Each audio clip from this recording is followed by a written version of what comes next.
मैं मेरी पार्टी पूरी तरीके से हम लोग छात्रों के साथ हैं।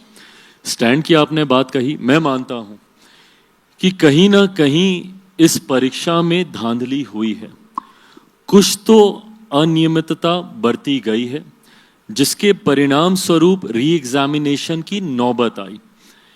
कंसर्न इस बात को लेकर और ज़्यादा बढ़ जाता है कि जब आप एक ही परीक्षा को 2 बार कराते हैं और जब आप दूसरी बार कराते हैं तो सर्टेन सेक्शन ऑफ बच्चों के लिए आप कराते हैं, आप पूरे उसके लिए आप दोबारा नहीं कराते, आप एक समूह के लिए आप दोबारा कराते हैं।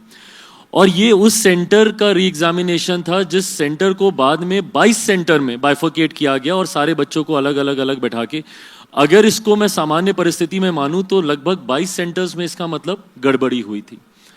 ऐसे में बीपीएससी की ये नैतिक जिम्मेदारी बनती है कि किसी भी बच्चे को कोई भी एडवांटेज ना मिले और सबके पास इक्वल प्लेइंग लेवल ग्राउंड हो, उसके लिए सारी परीक्षा दोबारा कराई जानी चाहिए थी। ये जिम्मेदारी बीपीएससी की बनती है।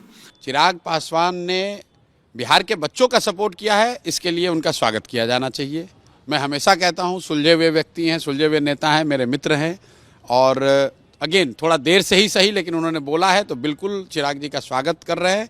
और ये कहीं ना कहीं अब आप लोगों को एनडीए के घटक दलों को पूछना है कि भाई अभी तक तो विपक्ष बोल रहा था, अभी तक तो प्रशांत किशोर बोल रहे थे, अभी तक तो बच्चे बोल रहे थे, अब तो भारत सरकार में मंत्री, केंद्र में और राज्य में आपके सहयोगी दल के नेता बोल रहे हैं कि बीपीएससी के परीक्षा में अनियमितता हुई है, धांधली हुई है और री एग्ज़ाम होना चाहिए।